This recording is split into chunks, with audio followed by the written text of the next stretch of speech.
All right, we are live. All right, so it's me and David today. We are going to be going through a little demo on React Native, showing how we can create a FaunaDB, Google sign-in, login process, all on a React Native application. And David got to join me today, and I would like David to give a little intro on who you are. Hi, my name is David Griffin. I'm a software engineer, currently freelancing in the world of big business. Nice. Yeah. And I definitely want to say David came up with the idea. He wanted to build this out. So David built the app. He just wanted to build it on StepZen. And we decided, hey, Anthony. And he decided, hey, I want to be able to tie this in and be able to use Google sign-in on a React Native app. Loves building with React Native. And we just were able to start supporting at Graphql, which is a declarative, a directive with StepZen. And we decided, hey, you know what, this would tie in really well with being able to use FaunaDB to store all these login users on a mobile application. So today we'll be doing a quick demo on showing us how to do it. And I will show and start sharing my screen right here. And right here, as you can see, I'm kind of just pulled up all the tabs in previous. And what it is we're going to be following this blog that was released just recently that I wrote out. And it's exactly this. We're going to be going right through this blog and just talking about how we can actually set this up and be able to use an Expo app using StepZen, Fauna, Google, and be able to write this out. And we'll talk through the code a little bit. It'll be a live code demo. So without further ado, David, you want to say anything or you want to dive right in? Sure. I just wanted to add that this the idea actually came out of a former session we had done where we were working on the Cloudinary mutation. And that's where this came from. Nice. Yeah. And Cloudinary, for those that don't know, David. Oh, it's an image and video storage site similar to Amazon S3. Got it. Yeah. Or Flex or any. Yeah, we've used it. Super easy to write. It's like as if you're using, I like to think of it kind of how they write mutations like SendGrid to be able to send out emails. It's super easy and very similar process to be able to write this out. But okay, cool.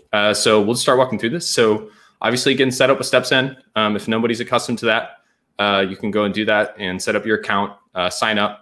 It's essentially just download the CLI. It allows you to start running these StepZen starts, these campaigns. So it'll essentially run your API and allow you to have a single GraphQL endpoint. Then if we want to move over to being able to do Expo, that's where we'll start jumping into it and actually being able to create our React Native app. So first thing you want to do, I already have this in, but is in your terminal, npm install global Expo CLI. We'll skip that for now because it probably will take a long time.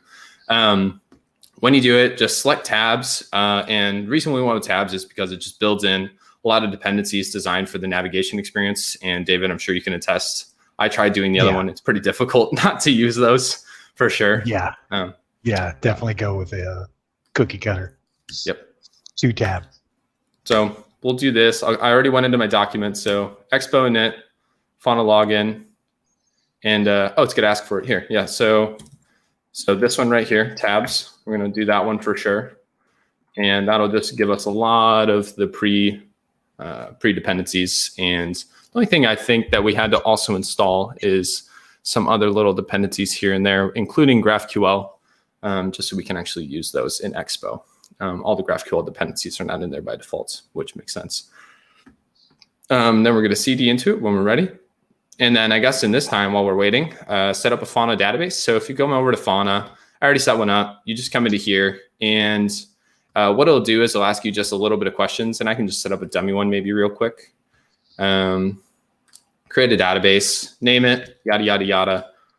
I would do classic. I'm going to be using United States for the one that I had, just because that's the one that I already spun up.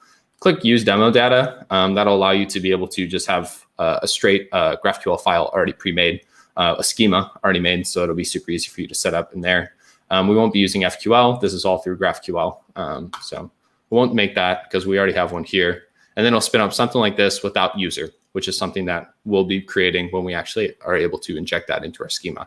And then go down to GraphQL. And you'll see in here, you're going to kind of have the authorization to be able to ping that endpoint, which is right here. So as you can see, I picked US right there. So we'll just be going with that one. Should be spun up. Awesome. So it already has yarn installed.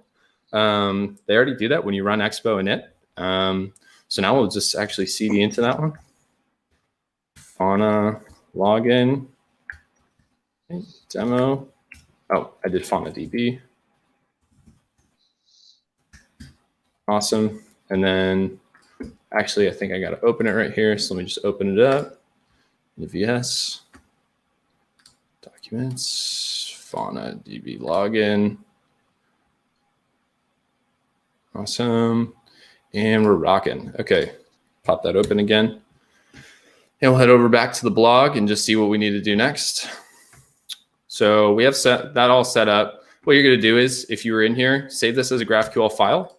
What this essentially is doing is allowing us to actually write it to Fauna. So all you have to do is save this as a GraphQL file. I've already done that.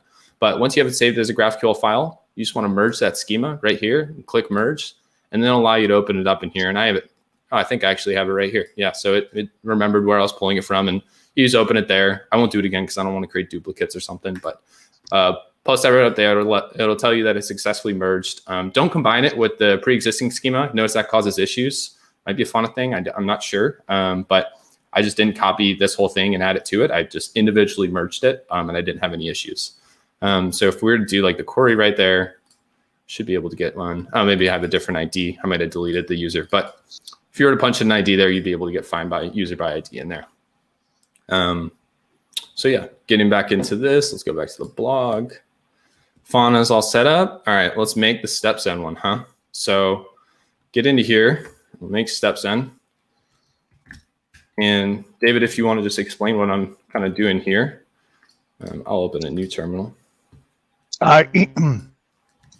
You're effectively setting up your back end for your database management. It's so easy to do with StepZen. You just basically create the folder, create the index GraphQL, and then whichever StepZen GraphQL query files, and then you combine them in the index and your configure YAML, and that's pretty much it. You're done spinning up your back end. Point it to whatever data you want it to, either whether it's an API or a database, and you're good to go. It's remarkably easy. Yep. Every time. Awesome. Yeah, we like to hear that because when you do it so many times, you like to hear that it's actually still easy for a first-time user. Absolutely, but you're past that as well. But yeah, it gets easier and easier. We hope every single time. So I will share my screen again, but I did stop sharing it for a second because I added the config.yaml and added my key. Without showing the key.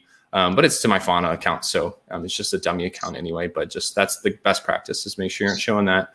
And then if you kind of want to talk through this, David, we then create a Google sign-in with our client IDs. So if you were to go to, your Google Cloud Platform, right. kind of the you process. Want to, if you haven't signed up to Google Cloud Platform, you want to sign up as a dev to get access to all their awesome programs.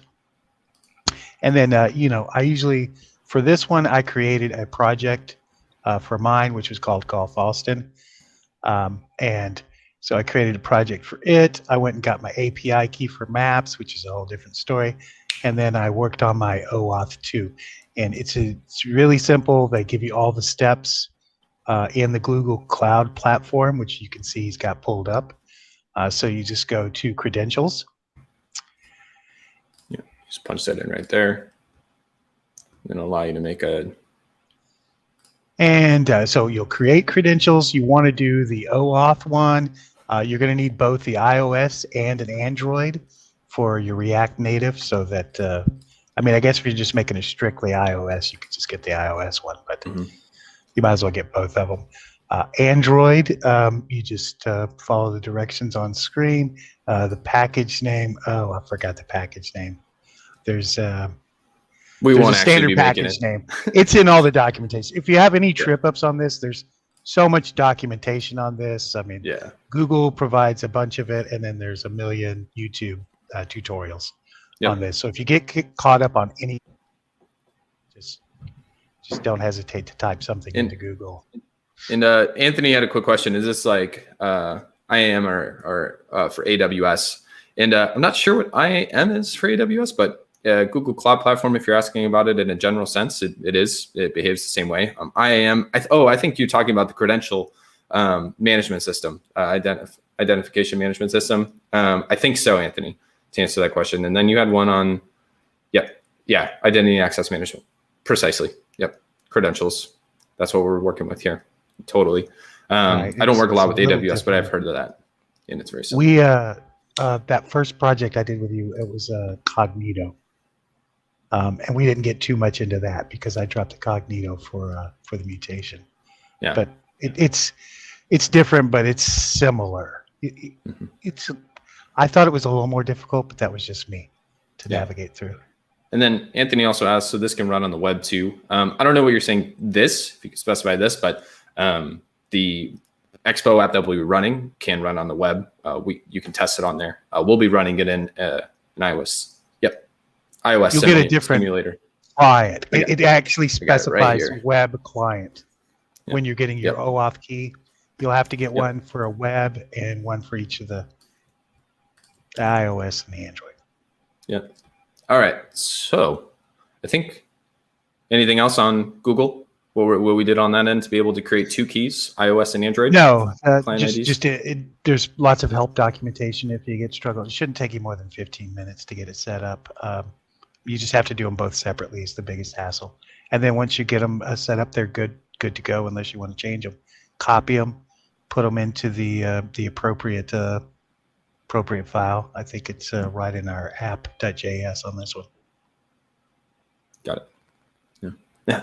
Anthony says Expo will be the last framework ever needed because it runs everywhere. You gotta see it. Gotta see it deploy quickly, right? It's never easy to deploy mobile apps. It's pretty easy to deploy web apps, but we'll see how Expo can deploy. But enough. We got to get through this. But all right, creating a FaunaDB mutation in the StepZen schema. So now we're at that point. So we created our config.yaml in there. So I'll copy this.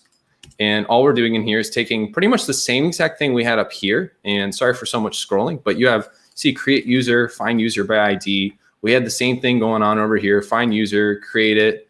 If you were to go in and you do the same thing in StepZen, except we're at GraphQLing. So we're just identifying that we want to point to Fauna's GraphQL endpoint that we have existing right here. And that config.yaml is just authorizing that endpoint. So we can essentially write the same exact thing through StepZen. And then we can easily configure it to be able to adapt and configure and add other also GraphQL or REST endpoints or DB queries databases as well to be able to intertwine all that data to a single endpoint as StepZen does.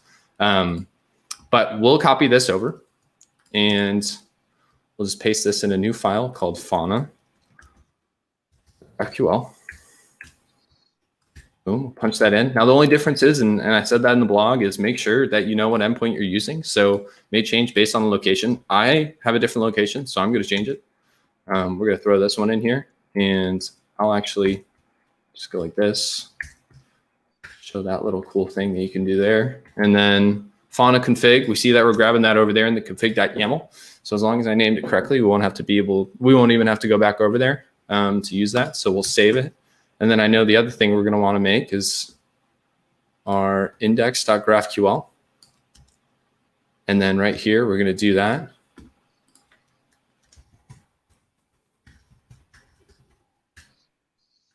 And there we are. So now it knows which one to grab. So that's kind of our core file, knowing which one needs to grab. And then last thing you're going to add here is a stepzen.config.json. And that'll just tell StepZen where to actually create the endpoint. It's always an optional thing.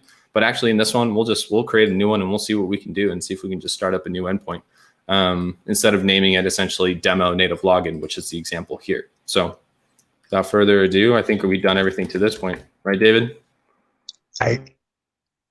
Yeah, I was about to say, and look how easy that was. You did it in less than a minute.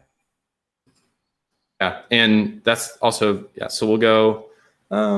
We'll name it API. And then we'll go login stream on this one.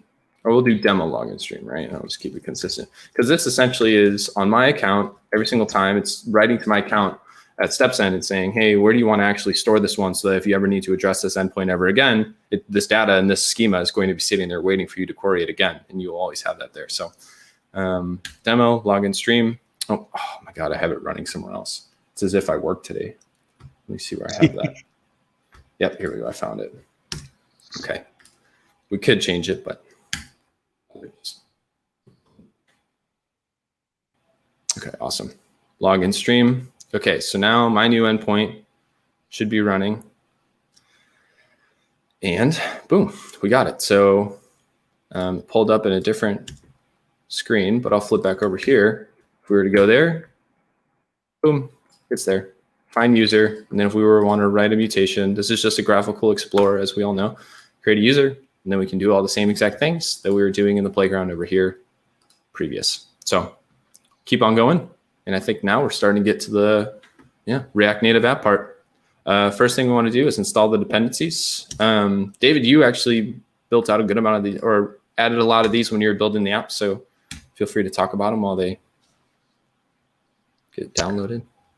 Well, I mean, the Google App Auth is pretty much necessary for the OAuth. That's what's going to run your login, logout screens. Apollo, of course, I've come to use Apollo quite readily with any GraphQL thing. It's just nice wrap up client. Yeah. What were the others I put in there? No, all good. And actually, I'm going to zoom this in. I always forget that, just so everyone can see a little bit easier. We should build this out. You just put in Expo Blur and React Native Reanimated, but we also cleaned this up for time's sake, so it might not even be used as much. Yeah, the blur was just to blur the background image. It's just a package library for blurring the background image for the golf. I will say that's one thing I've noticed about having to use just React Native in general is you tend to have to use a bit more dependencies when you want to write these out. You know, it needs a lot more dependencies in order to obviously work in a mobile application and work on those types of operating systems as well. So just well, a lot of them are Expo too. So like I find a lot of custom made for Expo libraries. Yeah. So I will always check that first if there's something quick I want to do, like blur a picture. Yeah, right. All right, so I just did a big old CMP off of that one and copy and paste. And pretty much what I did was I imported Apollo client there, and we now have added the client that's actually coming in with the API key in the URL or URI. And this is all pretty standard Apollo client stuff if you want to be able to do anything client side. So this isn't server side generation. This is right when the moment the page loads, it's doing all this action. It's doing all this on the actual client on your browser. This is not SEO like practices or anything like that. This is, you know, if you need to have a real full-blown application like a login process, this is what that's made for. No really modifications here, just a little cleanup, maybe just a little bit of changes on the color scheme and things like that. But this essentially to show the same exact thing as what you had previous. I think if we were to be able to take a break here, I think, yeah, we could be able to run Expo Start. And we should be able to see it, tab 1 and tab 2 on the screens folder. So if we run Expo Start, everything works well. Loads right here, and then run on iOS Simulator. So moment of truth, first time using it today. I've always used my phone. It actually worked really seamlessly when I tried spinning it out. Okay, awesome. I tested it, yeah, a little bit earlier. Are you using Xcode? Yep. Yeah, every time I restart my computer, it always wants to open up an iOS simulator. And I'm like, I don't need it right now. Thank you very much, Apple. Yeah. It's there for you. Right. I did like the Xcode simulator. Bump up the font sizes, editor, browser, and GraphQL call be a little bit bigger. Okay, cool.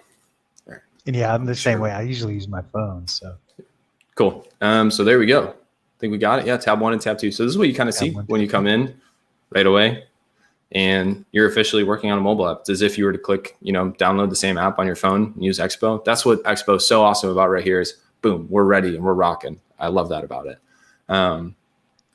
So I will bump everything up. You said graphical. Okay, cool. Let's make sure that's a little bit bigger in case we probably won't be coming back to it, but just in case I forget. Browser, editor. Okay, I'll just bump everything up in here a little bit. Cool. And all right, we're going to keep rocking. So in the app, now we're going to be able to create that login screen and user screen. I think you had it named as home screen, David. I changed it to user screen just because this one, our example, it's kind of a user screen. So it's really the only difference is So just specifically in that, so we aren't messing with we're actually messing with the function, not the client that's being pulled in. We're going to, back over here. Where do I have this? Okay, I'm going to reorganize it like that. Hopefully it'll stay. We're going to export default function app right here. And now you can see we got some things coming in, blur view, login screen. It's saying, what the heck? We don't have any of this stuff. We don't have all these dependencies. Well, I got your back. We're going to change up the imports too. And it's a big old copy and paste again, but we can walk through it a little bit and say kind of what's going on. And the only thing you see here is we don't have the screens yet. We'll go make those. The next step, we'll be able to create these screens right here. So I'll delete that. But if you kind of want to talk through these, David, a little bit, we had some changes on being able to actually pull in a navigation container. I know that you chose to go with a React Navigation Stack. If you want to explain anything about those, if not, we can just point to the docs and say, read about them. There's nothing special. I just wanted a stack, you know, like a deck of playing cards, just for the client request on the app. So yeah, I just pulled in the stack navigator for some extra navigation through some calendars and some tea times and some stuff like that later on. Gotcha. And of course, the Apollo clients and all of that's pretty much on all my StepZen projects. That's pretty boilerplate for me now. So yeah, I don't Apollo know if provider. I can even tell you what it does even more. So I just put it on there. Yeah. The Apollo, you know, it makes the client and feeds your client throughout your React components, so it's nice and easy. Where do we store the .env on a mobile? It's different. It's so different that I didn't do it for this example. It okay. is like I can point to the docs as well for those, but storing env for those it's pretty much you have to be able to create a serverless function that handles those from what Expo has said on theirs, or I think maybe actual React Native documentation. I'll find those and I can put in the description of this so that people understand where to point to those. That's next week's project. Yeah, if you put it in the App Store, it's its own little world. So what I'm going to be doing here is I'll just do a nice little tab way too far to the right to make sure that only so much of it is showing. Because yeah, that could be its own stream in and of itself. It's not as easy as just creating a .env with like Next.js or something like that. Yeah. But happy to show this. So we're just going to post this in here. And all we're going to do is we're going to grab the StepZen API key and be able to actually punch that in here. I will do that, but I will do it separately and without showing that. So we have the login screens ready to be imported into the actual app. So we'll go back to the blog right here and make sure that we can actually do it. Moving on to the individual screens, we'll rename tab 1 to login screen, and then we'll make the following imports. So I'll do exactly that. And then we'll go to screens, tab 1, rename it, and we'll do login screen. And if we have that working correctly, we'll update. I think yes, we'll do that. I think everything should be fine for that. Let's see what that actually changed. I always get so nervous about doing that sometimes. I'm like, I don't know if I've already changed certain things. Right. But I think this should eventually, we need to actually name it that, which we'll do here by following this. We'll do a make dir, make a directory. As you can see, so I'll go back to the example. So we have everything in here already installed as a dependency. I just moved the mutation itself of creating the user through FaunaDB. This is essentially now we're writing the GraphQL queries and mutations to StepZen in our actual React Native app. And this is the first step, and it's going to be called create user. So if we were to bounce back over, I have these kind of going, I got some errors. It's what you would expect. So it's just saying we don't know what tab 1 screen is. We don't see it anywhere. I'll make sure that we just change that real quick. I did change the imports, so maybe we'll just cancel this and maybe we'll recognize it the next time. Make the directory mutations. Awesome. So now we have mutations made, and we'll do create user. User.tsx TypeScript. And we went with TypeScript on this one. Obviously, Expo uses it as a standard now. It's something everyone's starting to get more acclimated to and trying to do better practice of, but it's essentially declaring the types as you continue to write out your variables and all the declaratives and functions that you have throughout, so that it knows if you have a build, hey, this should not be undefined at any point. This always either needs to be a string or it needs to be, I don't know, a Boolean. That's a poor example, but it needs to be a certain actual type so that when you run this, we know that something's always going to be passed here so it won't fail when your app's actually running. It allows for a better build process so that you know that if it gets past the runtime or get past the builder, it's actually going to build. It won't break on you when you actually have it up there. It's cleaner code. So now in that create file, create user.tsx, we'll be importing this right here.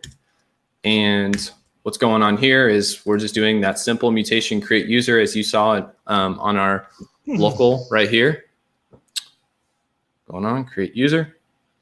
And then everything is pretty much behaving the same exact way where we have data and then name, photo URL, email, family name, given name, ID. And then could ask for the same things coming back. And that's pretty much all it is here. I actually have a question. I know this is weird, but I haven't got to talk to you about this yet. Yeah, Do you like to put your mutations in a separate folder from your queries? Yeah. Yep. I do. That's what I've noticed is that you kind of always have a query and then a mutation folder, and if you have them together, my guess is you'll eventually want to keep them separate. Yep. Anthony said it depends how many I got. Like, and maybe you want to keep it separate based on the name of the type of API that you're pulling in, because StepZen, you may be pulling in Fauna. Maybe we wanted to actually have Google Firebase also storing something separately. Wanted to be able to have those two separate. Maybe we do Firebase and Fauna, right? And keep those two separate. But for this case, we'll just be doing one mutation and then all the queries separate. I like it that way. You know, where am I getting my data? Where am I writing my data? Even though mutation sometimes gives the data back, obviously. But yeah. Usually. Okay, so we'll just head back over. We'll see what's up next. So create user is now ready and should be able to recognize that. So patient is ready. Now we can actually write out our login screen and add your keys in the Google login async. So David, if you want to give any context to that, I know that was a big part of the process of you writing it out, was being able to write this sign in async in this function right here. Yeah, that's pretty much straight from the Google Docs is that async function. I didn't veer too far from it. Could you highlight it on the screen a second? Yeah, sorry, I've been copying it in. Tell me where to go. Yeah, right. Oh, you're still copying. Okay. There we go, right here. So sign in. Okay. This is where you're going to put in your keys. Mm-hmm. Your iOS and your Android for your clients, and this is pretty much just straight from the boilerplate of Google. I didn't change it too much at all, except for the access token I pulled out on line 14 in order to there's a function where you renew the access token to stay logged in if you come back. Got it. Or there is on mine. I don't know if it made it over here. Yeah, I kept the functions in here, but with this example that we're giving, it might not be using it. So okay, but that's what the that's access why token the is access token is there for, because you can renew it if it expires, and that way you don't have to like re-log in like every time. Because I noticed I fired this back up for the first time in 3 weeks the other day, and I thought it wasn't functioning because it was just logging me straight in. It wasn't even giving me the login button. So it still had my access token. So I had put in quite a while in there. So if type success, obviously you're going to set the user to the user, which is and the type is coming from Google sign-in, right? So it's essentially sending it to us. So if we were to console log this is right a response to our async sign-in. Success or failure. Failure is of course dealt with further on, where it tells you have not logged in, and it gives my email address so you can tell me there's a problem. See if we can save that there. Let's see, and then maybe we can do type. Well, it'd be nice for them to see the user object that comes back from Google. It's not a very it's pretty cool with their family name. I don't know why they chose to call it family name, but right, it's always given name, family name. It's not first last. I found that very interesting too. Yeah, so the type, the user, and the access token. There are more that you can pull out of there, but those are the three we wanted. And of course, the documentation on Google's very, very thorough. So yeah, we run it for success where we, well, the create user is where the magic happens.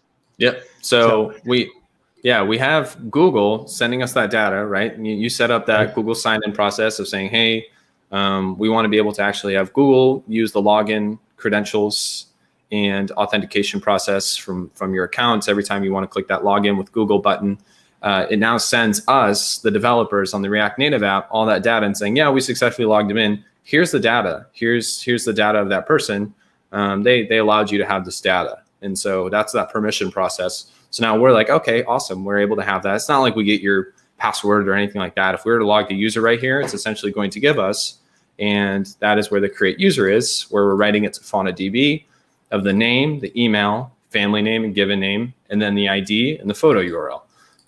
So the ID is just a unique ID that if we were to refer back to Google, maybe if we were to say, hey, we have this ID of this individual, they want to reset they want to not allow us to have their credentials anymore. I think we pass that ID and then Google will go, okay, we won't let them. We won't give you the data anymore.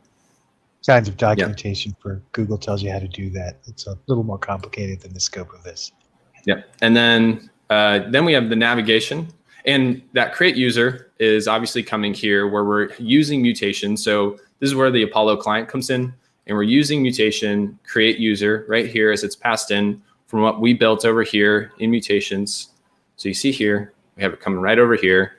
And so bouncing back, we aren't going to ask for the data this time around, keeping it simple, but you can essentially get the data in response after you successfully write that user. Create user then gets passed down to, I skipped it, right here.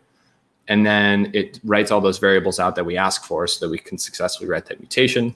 And then that's all in the docs with Apollo to be able to use those. And then navigation.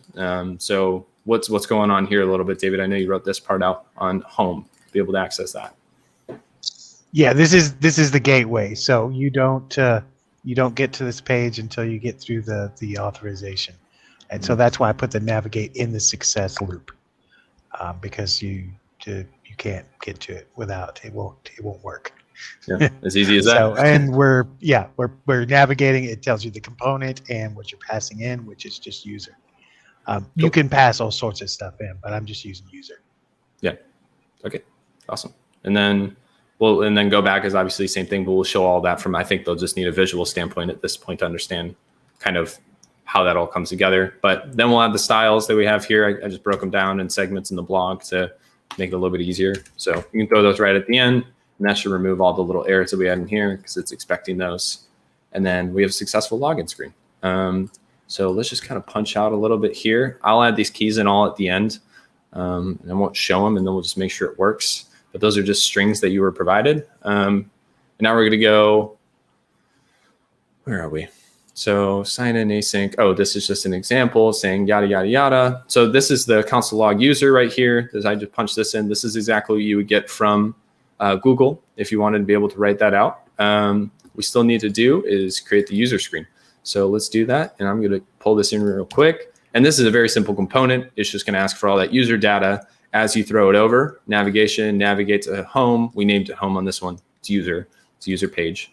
User, we're passing that user variable there so that we can then go to tab 2 screen, rename it, and we'll go user screen. And then we'll just take all this, yes.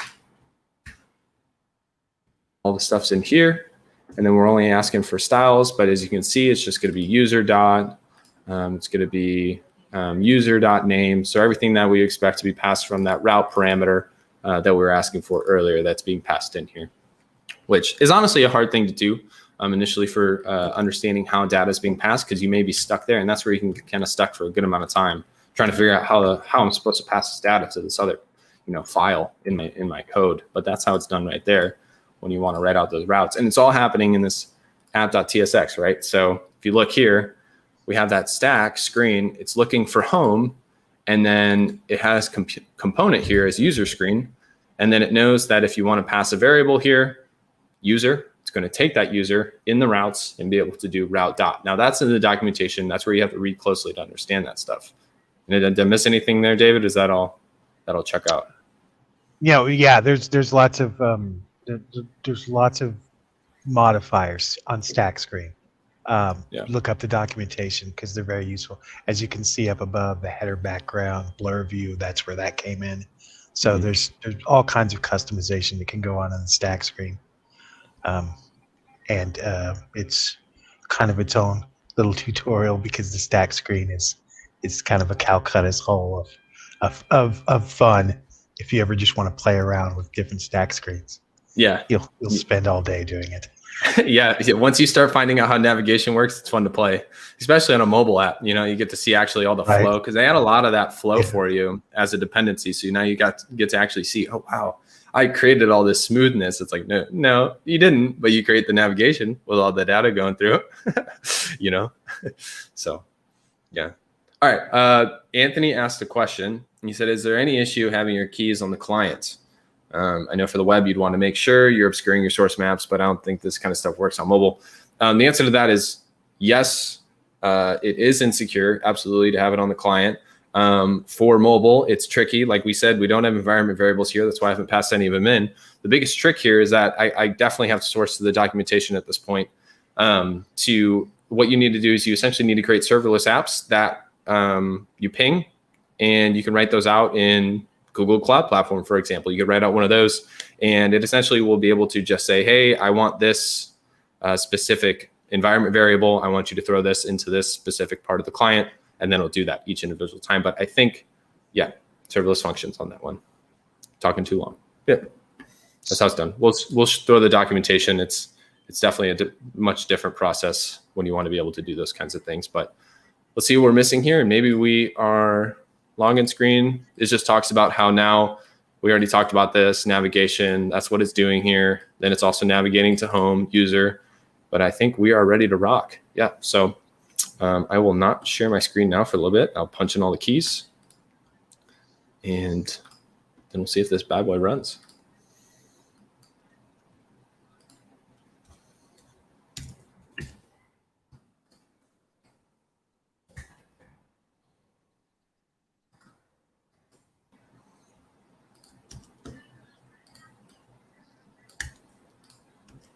So just adding the iOS client, Android client, already had my URI in there. And then I'm just going to, last step, add my API key from StepZen. And I will add from personal experience that if you get a problem on your first try, just double check to make sure you didn't double copy your key, like I did. Is when you accidentally hit paste twice on your iOS client, it's hard to tell that it doesn't look right. Yeah, right. Okay.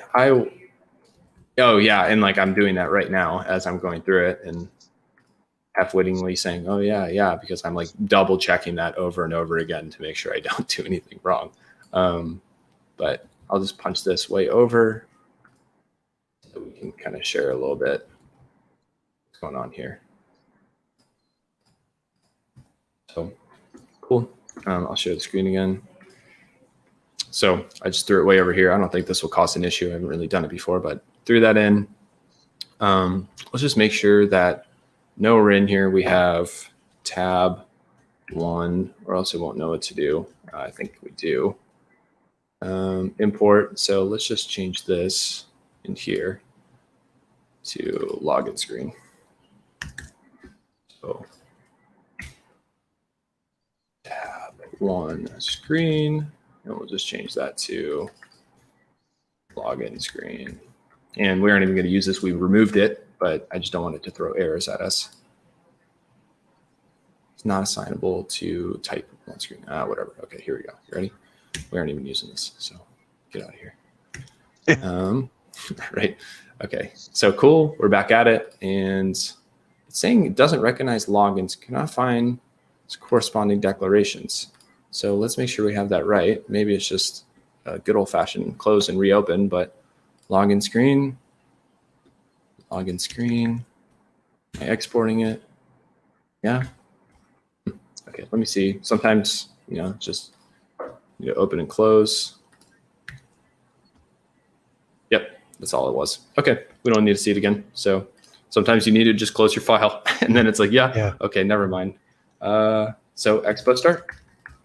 we can get this running. So what's going to be going on here is should be running it up. We'll do run iOS simulator. And I already gave this thing permission to, okay, let's see. Tab 1 screen. No, I knew that was going to be an issue. All right, let's get past that. Wherever that is, let's just close that out. Or I need to just remove the cache for it. So let's see. Tab 1 screen, tab 1 screen. Okay, I'm going to run it. So this is a little trick. I think it's expo RC, like that. And I'll just remove the cache, and then we truly know if it's still in here and causing that issue. So run iOS. And then let's say import tab 1 screen. Where is this?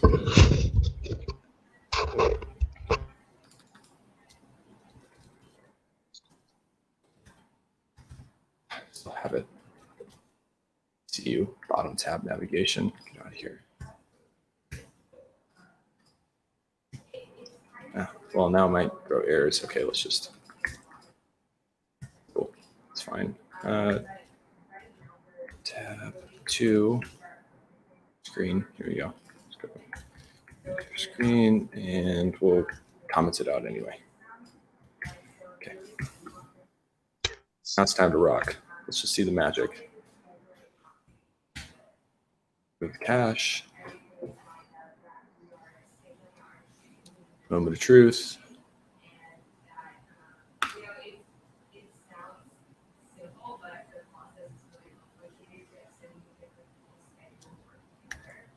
Do I need to close this out again?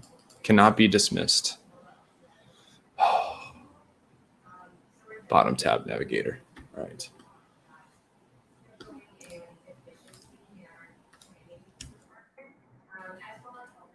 Do a little trick here and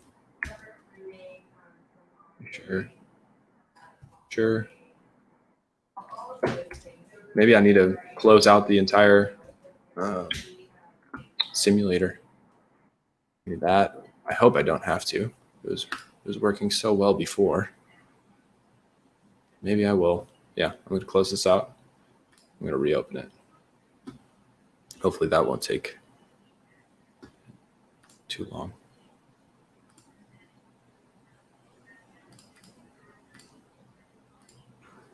Options, device, iOS, iPhone 11.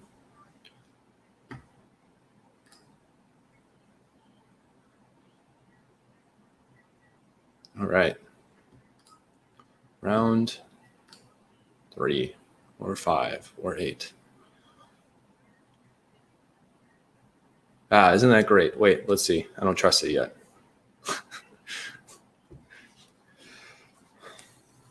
Dave, you got any interesting facts about what's going on here or no? Just these simulators can be tricky. Yeah, yeah. That's about as fun of a fact as it gets with cache. And I absolutely will not use the Android simulator. It's just terrible. Oh yeah, Xcode is pretty good. Every once in a while it gets like this though. There you go. There we go. All right. Log in with Google. Expo wants to. Awesome. Maybe I'll have to. Nope. It's already here. There you go. Golf Austin. What you built out. Welcome. There's my name.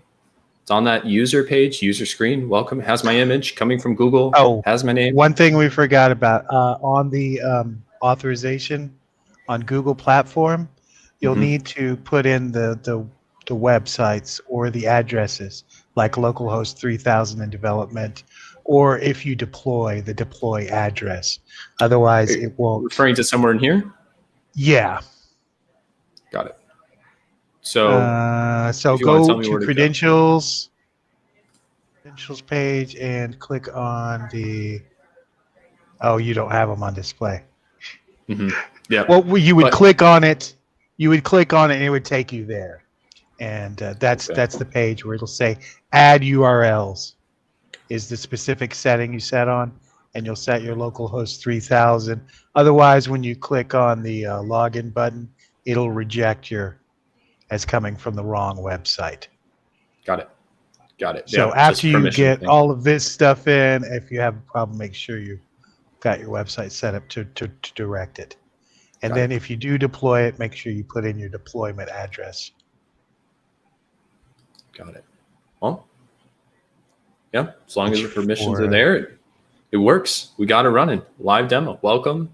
Got the name, image. So what's coming from there? We'll move the code over here. So if we go into user screen, right here, we got welcome, and then it's giving my name. And then over here, user photo URL, showing my photo. And then if we go to login screen, you can see that we had that login, and I think it did document it here. Boom, look at that.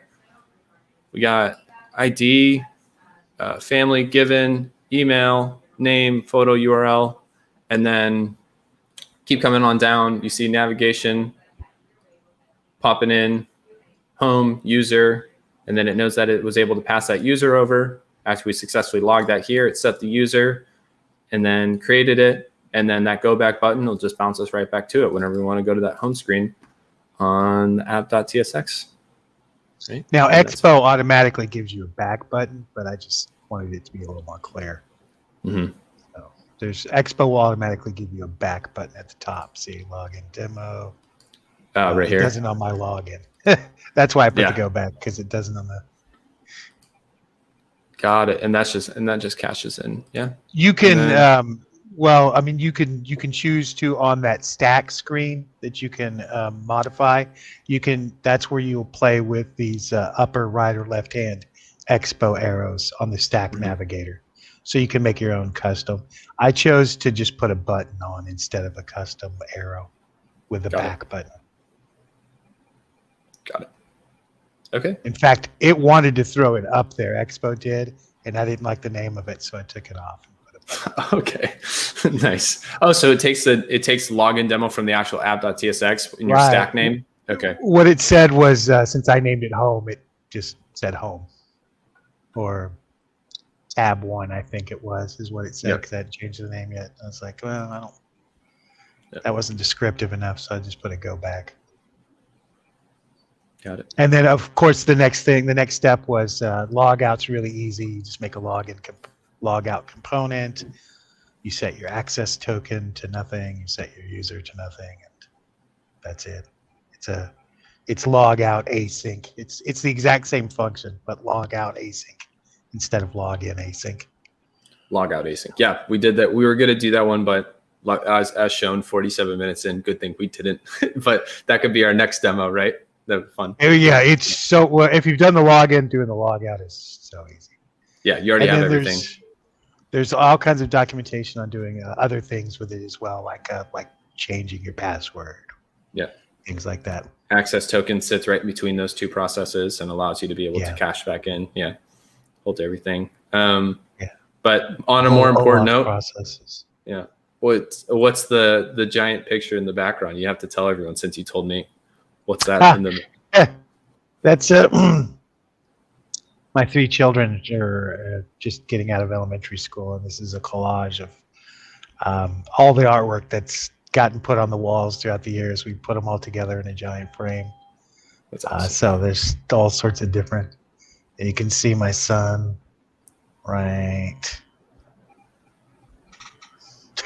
Well, he's over here in the screen picture. Oh, okay, nice. But Anthony says the cat is definitely a little bit of a haunter. He can see, it probably looks at him at every angle. It just you can see it no matter where you move in your screen. Yeah, that's why he had to go right up top there. Yeah, right. That's awesome. That's so cool. Better than me, better than I'd ever do. So that's for sure. Yeah, they're much better artists than me. There you go. That's why you put it in. Okay. Anything else, David, as a send off? Did you put in FaunaDB? Did it show up on our database? Oh my God. I can't believe I didn't show that. Yeah, it had to, right? That's the whole goal. Right. Oh my God. Yeah. Right. Thank you. Thank you so much. Yeah, if we go to user, boom, I'm right there. Jeez, I can't believe I didn't even show that. Yeah, right here. User, punched in. Should have put that right after. Yes, it is there. It wrote. It successfully ran it through StepZen. It had the login process. It ran that create user, and it is now in FaunaDB. Can't believe I didn't do that, but that's exactly what it was all about. But we just got so excited that we were able to get past that cache issue that we weren't moving to it. But yes, successfully ran, successfully went to it, and we had it all running to, and if we were to go back to the code, we had it all running to that endpoint that we were deploying right here. It ran it right through here, and it punched it into that create user, as we can see right here. So everything ran. We didn't log anything through the create user. We didn't ask for the data that came back, these 5 variables. We just used what was provided by Google, but you can do that as well. And yes, if you want to sign up for StepZen, I will send, and I think we are doing StepZen sign up. We're not doing invites. Try for free right here. I'll punch it in. It is stepzen.com/signup. If you want to be able to use that, you'll be able to create an endpoint just like this and be able to write anything through StepZen with FaunaDB using @GraphQL. And the biggest perk of being able to do that is now if we want to be able to write anything else through any other mutation, query anything else from that exact same endpoint, we can do that with any other source of data. And that's really what we allowed ourselves to do here by being able to use @GraphQL. It's essentially just adding a little layer right on top so that you can integrate it with any other data source that you want. And then we can do it through a mobile app just like this. Thank you for pointing that out. Oh my God, I almost didn't even show it. I got so excited that we got past the expo. Like once the app worked, I was like, oh, thank God. It actually worked going through my blog demo. Well, and I did want to add too that one of the reasons I wanted to go with StepZen is, like you said, because I was integrating other stuff after the login. So after the login, I had a bunch of Google Map API stuff and having it, integrate that. Yeah. And my database was the real reason that made it really easy. Yeah, and you spend a week on a database in the back end on all of that. And I you just set up a Google Sheet. Yeah, you were using the sheets as well. Yeah, just to test data. I was going to say that. Just in order to see if you wanted to actually use a different data source, you can just use Sheets real quick, see if it works, and then someone likes it, boom, and it can actually add a real service or an API or a database to handle that data rather than a sheet. But works perfect for those kind of examples. Yeah. Oh, let's see. My link did not send, or maybe I sent it twice. But yeah, that one in there. All right. Did I forget anything else, David? I should definitely ask that question. Clearly. What was the question? I said, did I forget anything else? Clearly, I need to ask that question. I was just going through my head myself. Cool. Trying to remember, because this was such a bigger project than just this. Yeah. Yeah, the steps that came after, maybe we can continue on with it if we want. We can show the Logout process and then pulling in any other APIs maybe or something like that if it gets enough. I think you're approaching the hour mark, so. Right. Yeah, absolutely. Okay, cool. Then I think we got everything. Yeah. Unless you got anything else to add, David? No, I mean, compared to like the first time I set up a login page on a website backend, compared to this, like less than an hour, and that's with us talking. So, yeah. Compared to like a day or two, setting up your, CSRF tokens and fun stuff like that. It was easier. It's easier to follow this video than to write it all out and do it in that process as well. Yeah. Yeah. For sure. Yeah. Cool. Well, I guess that's it. David, thanks for joining. Thanks for always using us and wanting to make awesome examples. And React Native's been a lot of fun. I enjoy working on these as well. So it's been cool. Yes, it's man, every time I pick up steps and I have a lot of fun. Right on. Awesome. Yeah, and Apollo served us well, and the ease of using mutations on this, I'd be very surprised if someone wasn't able to actually follow through that blog and, like you said, get it done in an hour. That was probably the coolest thing. So, yeah. Yeah, that was the coolest thing. Right. Okay, cool. Sounds good. We'll sign off. I don't think any other questions. So, see you, David. See you around. Have a good one in that fancy new my. Oh man, I love your new digs, I know. especially I got the my view. I got my painting. Well, not on rainy days like today. We have that tropical storm, but more to come. All right, we'll talk. We'll talk after. All right. See you guys.